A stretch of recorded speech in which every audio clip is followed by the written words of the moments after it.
Вы смотрите обзор новостей от Андермедиа. Рассказываем о происходящих событиях в Кыргызстане. Меня зовут Валерий Жернаков, я вас приветствую. Под председательством друга всех кыргызстанцев Садыра Джапарова в столице прошло республиканское совещание. На нем президент с главными чиновниками страны обсудил итоги социально-экономического развития Кыргызстана в 2025 году и, конечно, планы на будущее. Данные по экономическому росту предоставил глава Кабмина Далбек Касымалиев. Если коротко, то мы продолжаем путь в стратосферу. ВВП по итогам 2025 года превысит 2 триллиона сомов. Растет все – пенсии, пособия, зарплаты, многоэтажные дома и другое. Строятся предприятия, создаются рабочие места, страна привлекает инвесторов. Только в прошлом году инвестиции составили более 715 миллионов долларов. В общем, прыжок Барса налицо. Выслушав все данные, слово взял Садыр Джапаров. Выступал он более 40 минут и затронул многие темы. Начал глава государства с рассказа о том, как на его долю выпала непростая ноша. Когда он пришел к власти, страна переживала трудные времена. Тогда Джапаров пообещал друзьям-кыргызстанцам, что в государстве будет все хорошо. И сегодня, оглядываясь назад, Садыр Джапаров с уверенностью может сказать, что обещание сдержал. Эсиңиздерде болсо 5 жыл мурун өлкөбүз жан кейиткен абалда болчу. Дүйнө эли пандемиянын кесепеттерин баштан кечирип жаткан, глобалдык экономикалык байланыштар үзгүлтүккө учураган маал эле. Өлкө ичинде институционалдык алсыздык, бюджеттин олуттуу тартыштыгы, инвестициялык активдүүлүктүн төмөндөшү, айрым мамлекеттик механизмдерге болгон ишенимдин солгундашы ачык эле көрүнүп калган. Пандемиядан кийинки абал өнүгүү темпине, социалдык жана каржылык туруктуулукка кыйла эле коркунуч жараткан. Дал ушундай туш тараптан кризистик кырдаал башталган мезгилде мамлекеттин жүгүн көтөрүү, элдин үмүтүн актоо менин мойнума жүктөлгөн эле. Бул албетте жөн эле бир саясий милдет эмес, жалпы кыргызстандыктардын алдындагы тарыхый жоопкерчилик болчу. Шайлангандан кийин алгачкы сөздөрүм али дагы эсимде. Ошондо мен Кыргызстанда баары жакшы болот, бизди жаркын келечек күтүп турат деп айткам. Бул жон гана элди жубатуу же дем берүүчү сөз эмес, бул чын ниетимден берилген убада эле. Өлкөбүздө чың алган абалды турукташтыруу, мамлекеттүүлүктү сактап калуу жана туруктуу өнүгүүнүн пайдубалын түптөө үчүн бардык мүмкүн болгон аракеттеримди жасайм деп тилеген болчумун. Далее Джапаров начал подробно рассказывать о достижениях Кыргызстана в экономике. Еще сказал о решении вопросов по спорным участкам границ с Узбекистаном и Таджикистаном. Упоминать бывшего главу ГКНБ Камчыбека Ташиева президент в этой части своего выступления не стал. Зато обратился к чиновникам и призвал их не увлекаться политическими играми. У власти нет права на ошибку, каждый должен заниматься возложенными на него обязанностями. Только так власть сможет стать подлинным инструментом развития, уверен глава Кыргызстана. А еще он запретил госслужащим нанимать сотрудников по блату, родственников, знакомых, друзей и самых разных прочих. Если кто-то все же решится на непотизм, то с ним на работе распрощаются. Бийликтин эч бир бутагы саясий оюндар жеке кысым көрсөтүү же өз көз карашын таңуулоо үчүн түзүлгөн эмес. Саясий оюндар менен алектенүүгө жол берилбейт, анткени башаламандыкка, сенектикке, чыр чатакка жана элдин ишенимин жогорулатууга алып келет ал.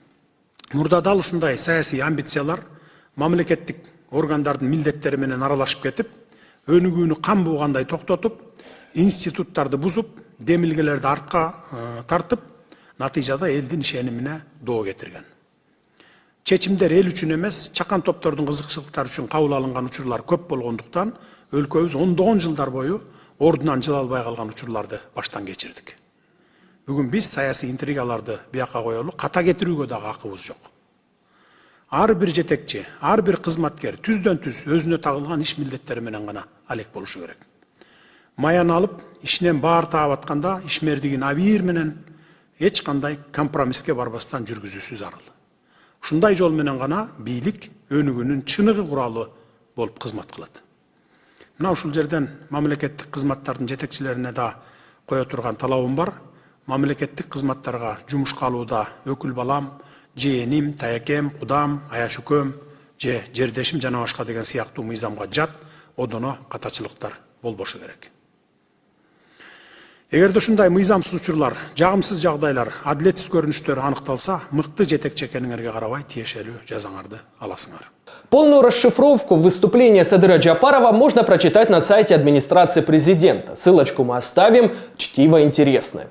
Изгнанный из Джогурку Кенеша в 2024 году Шайлоубек Атазов решил нанести контрольный выстрел по и без того бездыханному политическому телу бывшего спикера Джогурку Кенеша Нурламбека Тургумбекулу.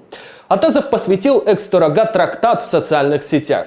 Он возложил на Тургумбекулу вину за раскол между Ташиевым и Джапаровым. Когда уходил с должности, не смог сказать двух теплых слов тем, кто на 5 лет посадил его на почетное место. Наоборот, с коварной бравадой, уходя с должности спикера, с высокой трибуны сказал: «Не привязывайте меня к одному или двум людям». Разве это не было предательством прямо в лицо? Разве это не самый высокий образец предательства? Если немного оглянуться назад, Шакиев предал Курманбека Бакиева, Куванычбека Джумалиева, своего Окюлятасы Баямана Эркинбаева, Адахана Мадумарова, Раима Матраимова, Айбека Усмонова, Камчебека Ташиева и в конце даже президента Садыра Джапарова. Об этом, когда Шакиев придет на теледебаты, приведу аргументы ему в лицо. Открывая памятник Нюзупу, Камчебек Ташиев сказал: «Вы наш Аталык», тем самым, начав политическую интригу, ударил по политической стабильности государства, вбил клин и посеял раскол. Тогда в обществе возник вопрос, кто сегодня Шералы и каким будет конец Аталыка Нюзупа. Этими словами Шакиев внес трещину в дружбу двух друзей. Также, по словам Атазова, Тургумбекулу плел интриги в Джогурку Кенеша. Законодательный орган был под его управлением. Тех парламентариев, кто не признавал его авторитет, бывший Торога вызывал в кабинет и угрожал уголовными делами. С приходом этого Караджолтой, приносящего несчастье Шакиева, в парламенте начались интриги. В Джогурку Кенеше свобода и голос народа, идущие от предков, перестали звучать, и парламент превратился в личную фирму Шакиева.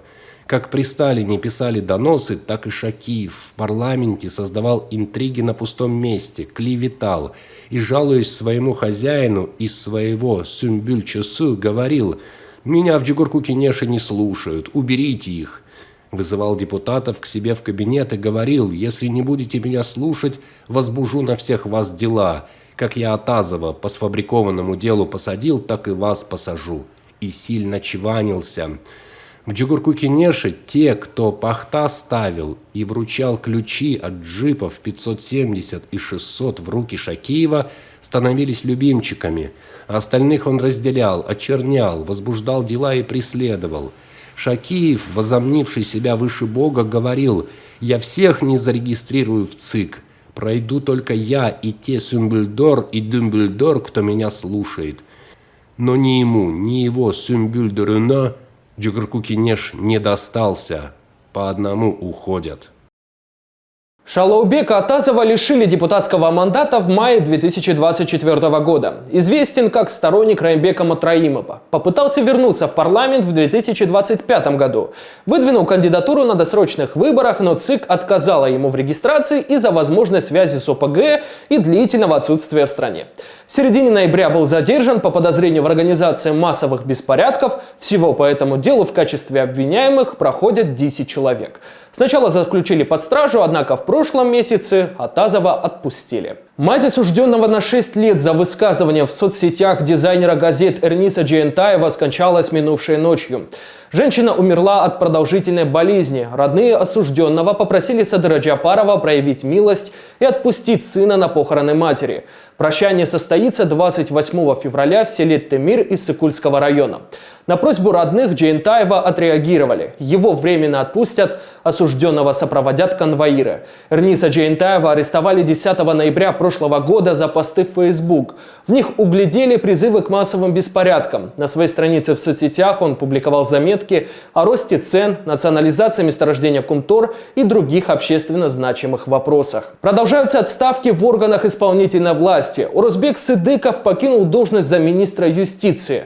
На этот пост Сыдыков был назначен в июне 2021 года. Активно продвигал законопроект о штрафах за клевету и оскорбление в интернете. Закон приняли, он сейчас действует, поэтому будьте осторожнее в комментариях. Для физических лиц штраф составляет 20 тысяч сомов, для юридических 65 тысяч. Также в отставку по собственному желанию ушел мэр Канта Улан Малибашев. Проработал он почти 2 года. В ГКНБ поделились итогами служебного расследования, проведенного в связи с задержанием бывшего главы бишкекского управления Эльдара Джакыбекова. Его подозревают в создании коррупционной группы, в которую входили некоторые сотрудники ГКНБ. 6 комитетчиков по итогу уволили, 8 получили дисциплинарные взыскания.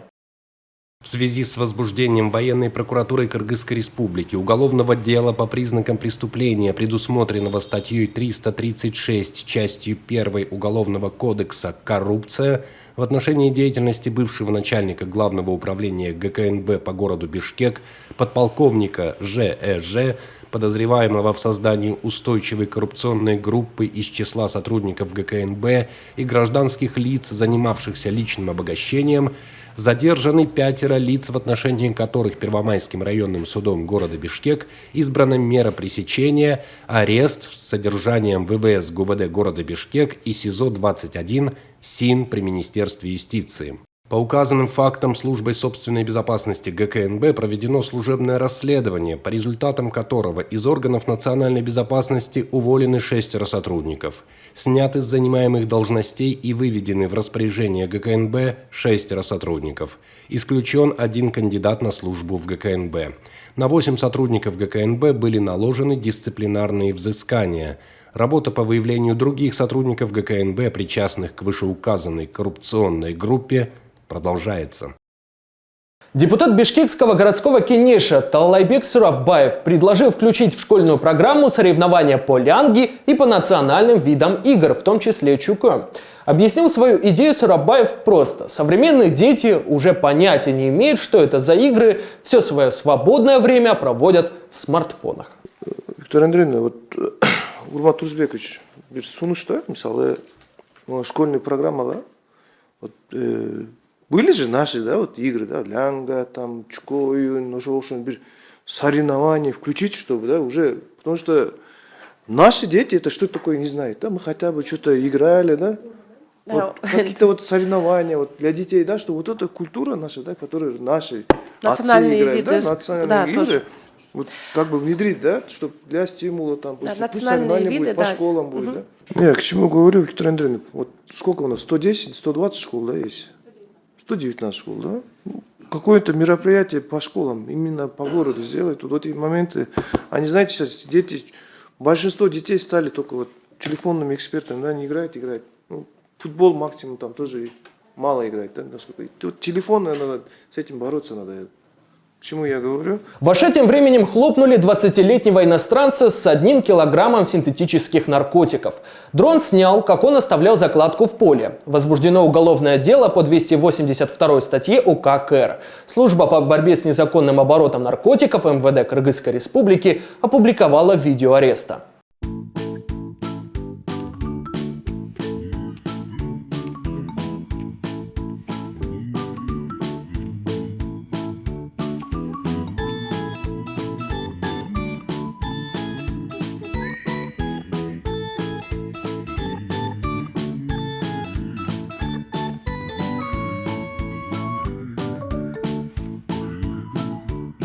Мы продолжаем рубрику «Эрлан Кукулов против всех». Однако на этот раз система дала сбой, и с проверкой нагрянул не сам депутат, а его застигли врасплох.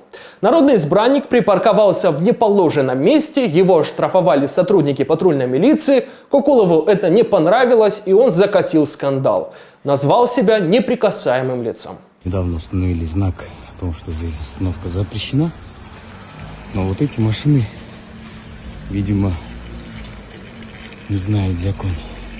А мы неприкасаемое лицо, понимаешь?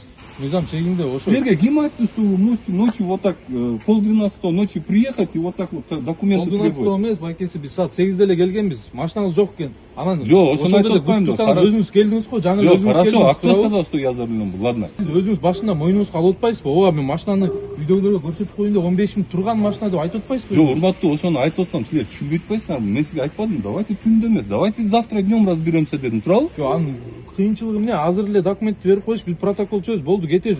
көп нерседе Мен силерге айтып атам, менин да мыйзамым бар. Менде да мыйзам бар. Мен силерге жанаттан бери, жарым сааттан бери түшүндүрүп бердим ал мыйзамды. Мен автоунаалыс туура эмес токтоп койгон үчүн мен автоунаалыс токтоткон эмесмин. Мен жазам неме деп, служебная необходимость деп жазам, эмнеге не согласен деп жазмаймын. Вы с протоколом согласны? Ошол болот бакта кетчи. Жок, биякта объяснение правонарушителя деп жазылып турат. Служебная необходимость деп жазып атам. Что-то неправильно? Жок, тура эле. Ну и что, эмне болуп атасың? Алба чалдың. Өчүрбөй чалдың. Жок, просто вопрос. Өчүрбөй чалдың дейм. Ребята, протокол жазып берип атасыңар. Не проблема болуп атат? В конце по традиции бантик, прямиком из Африки. Детская танцевальная группа Mariooks Kids, популярная в социальных сетях, станцевала под кыргызский хит «Аттын ай» Гульназ Чаныбек Кызы. Судя по комментариям, видео очень понравилось кыргызстанцам.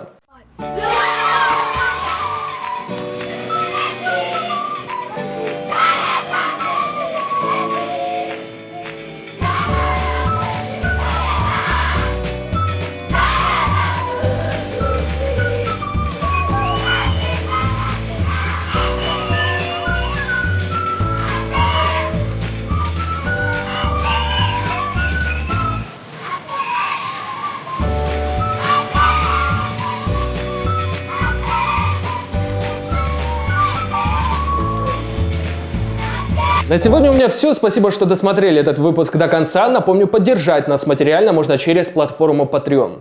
QR-код вы видите на экране, ссылка закреплена в описании. Ставьте лайки, пишите комментарии, читайте новости в нашем телеграм-канале и нашем инстаграме. Море радости и позитива вам. До свидания.